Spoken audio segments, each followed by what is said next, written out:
Tabii akciğer hastalıkları deyince akla ilk gelen şey öksürük. Evet. Şimdi bir insan öksürüyorsa bu nasıl bir mekanizma ile ortaya çıkan bir tepkidir, bir reaksiyondur? Bir şey mi atılmaya çalışılıyor ya da altında yatan başka sebepler mi var? Nelere araştırmak, nelere yönlenmek lazım? Öksürük solunum sisteminin bir savunma mekanizması aslında.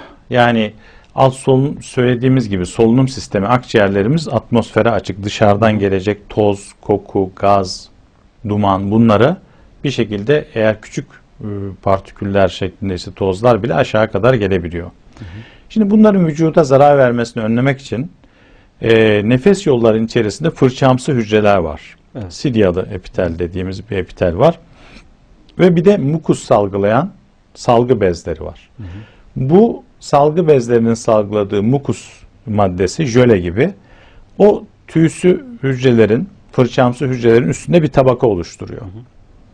Dışarıdan gelen toz oraya yapışıyor ve o fırça hücreleri sürekli saniyede onlarca, yüzlerce defa hareket ederek sürekli o mukusu yukarıya doğru taşıyorlar. Çok hızlı bir frekans var. Çok hızlı bir titreşim evet. var. Evet. Ve onunla biz farkında olmadan o mukusu yutuyoruz ve midemizdeki asit bariyerde, asitli sıvıda oradan gelen zararlı madde, mikrop neyse oradan ortadan kaldırıyor ve böylece vücut çok dengeli bir şekilde yaşamını sağlıkla sürdürüyor. Evet.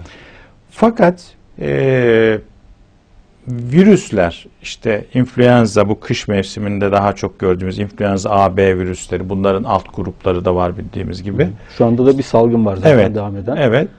Ve respiratuar sinsitiyal virüs vesaire. Bunlar solunum yollarıyla, işte ellerimizle, solunum yolu mukozasından, burun mukozasından, göz konjüktivadan giriyorlar vücuda ve çoğalıyorlar. Virüsler bildiğimiz gibi bir konak hücreye muhtaçlar. Yani kendi sitoplazmaları olmadığı için bir hücrenin içerisine girip orada çoğalıp hastalık yapıyorlar. Ve bazı virüsler, ki solunum virüslerinin çoğu öyle, biraz önce söylediğimiz o fırçamsı hücrelerin olduğu tabakayı ve mukusu bozuyor.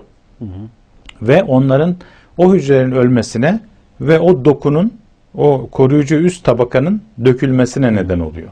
Ve bu balgam şeklinde mukus da dışarıya atılıyor. Ve altta korumasız bir tabaka ortaya çıkmaya başlıyor ki orada da söylediğimiz gibi özellikle bifurkasyon dediğimiz, yani bronşların ayrım yerlerinde daha yoğun olmak üzere bir takım duyargalar var, reseptörler. Bunlar dışarıdan gelen basınç, ısı gibi etkilerle ya da soğuk hava, neminin değişmesi. Evet, nem oranının değişmesi o duyargalarla algılanıyor ve bir öksürük refleksi oluşuyor. Evet. Bu öksürük refleksinde hem aşağıya gelen o toz, gaz partikülleri bir şekilde yukarıya, dışarıya atmak, hem de nefes yollarını açık tutmak amaçlanıyor. Yani bir mekanizmayı böyle açıklayabiliriz. Tabii, koruma refleksi. Koruma refleksi tabii faydalı ki. Bir şey öksürük. Onun için özellikle bol balgamla beraber öksürük olduğunda biz öksürüğü çok baskılamak istemiyoruz. Evet. Yani çünkü baskılarsak o zaman o mikroorganizmalar balgamla beraber vücudun içinde kalır, daha da çoğalır ve hastalığı kontrol etmekte zorlanırız.